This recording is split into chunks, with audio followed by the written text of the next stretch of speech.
I feel like uVictor Hlongwane must come forward and tell us ukuthi why does he hate iKaizer Chiefs? Why eyizonda iKaizer Chiefs? Mase ubheke iSoccer Zone athi kudlala iSoccer Zone izolo. Lothi kudlala iSoccer Zone izolo. So ade bepreview bebuka ama games asekadlala kuleli viki esiphuma kulona. Yabo bayibukile igame iPirates, bayibuka futhi negame yeKaizer Chiefs versus Stellenbosch. Kaizer Chiefs iwinile leyo game ngo-1-0, yabo. Ekuwineni wayo leyo game leyo bekune penalty call. Bekune penalty shout actually. Yabo ebishoutwa abadlali beKaizer Chiefs. Lapho khona sibona umdlali weStellenbosch ethinta umdlali weKaizer Chiefs okunumber 99 uLileb umdlali omusha weKaizer Chiefs. Yabo laphana ureferee akayibekanga ipenalty. Njengoba nibona la ureferee akayibekanga ipenalty. Njengoba nibo yabo ureferee beyibuka lento lo. Umdlali umthintile owaphansi umdlali weKaizer Chiefs. Uwephansi umdlali weKaizer Chiefs but uAce Ngcobo wakuSuperSport uthe lena bekuyipenalty. Why? Because umdlali weKaizer Chiefs ubanjwe umdlali weStellenbosch. Izandla ayisebenzi ebholini. Kusebenzani inyawo. Yebo. Ngokomthetho bekumele kuyipenalty. But uVictor Hlongwane uthe cha. Umdlali weKaizer Chiefs vele ubesewa vele umdlali weKaizer Chiefs. So we cannot say this is a penalty. We cannot say this is a penalty. If you remember, kwigame Orlando Pirates, wathini uVictor Hlongwane? Izandla ayisebenze ebholini. uBlom ngosikhathi ebamba umfuking. uBlom ngosikhathi ebamba umfuking, kwakumele kube penalty angithi. Why ke lengabi penalty? Because umdlali weStellis used izandla to grab uLileb. Yebo.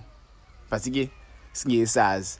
But kunenye futhi incident eseyenzeka between Kaizer Chiefs and Mamelodi Sundowns. Mina ikhumbula kahle leyo incident le ngosikhathi Mamelodi Sundowns idlala neChiefs. Angazi kwakuyini kwi-first leg ye-Betway Premiership.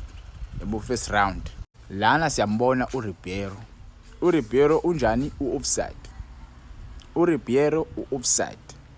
Idolo lika Ribeiro liqondele nonyawo laka left lika Miguel lapha phezulu. Umzimba ongaphezulu siyawasonga ukuthi umzimba ongaphezulu uyadlala ibhola, ikhanda liyadlala ibhola. Yebo. But ke wathini lo baba lo uVictor Hlongwane. Wathi uVictor Hlongwane cha.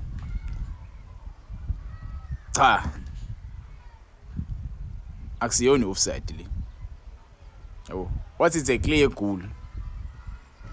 Njengoba nimbono umjida why offside la. But uVictor Hlongwane wathini it was a clear goal according to him. Mase siyibheka sireview le mpahla le bayasha abantu ukuthi kahle kahle le kwakuyi offside. Yabo nabanye orefo esingqobo bayasho ukuthi kwakuyi offside. But ke yena unaleyo personal beef neKaizer Chiefs esingayazi ukuthi kahle kahle kwenzakalani. Mhlawumbe onolwazi nale beef le angangitshela ama comments kahle kahle kwenzakalani between uVictor Hlongwane neKaizer Chiefs. Yabo angikhumbuli nje kuba khona ama decisions yena awathathayo controversial azofavor iKaizer Chiefs. Each and every decision mase review ihlezi izoba against iKaizer Chiefs. I don't know, maybe khona umdlali amthathele intombi ngosathi sa ureferee singesazi phela wayidlalela mhlawumbe iKaizer Chiefs noma kwakuyiclub ayefisa ukuyidlalela wangalithola ithuba lokuthi ayidlalele. Yebo asazi, we don't know, but ke the guy looks like akayithandi ngempela iKaizer Chiefs. By the looks of things, he is not a fan of iKaizer Chiefs. Yabo.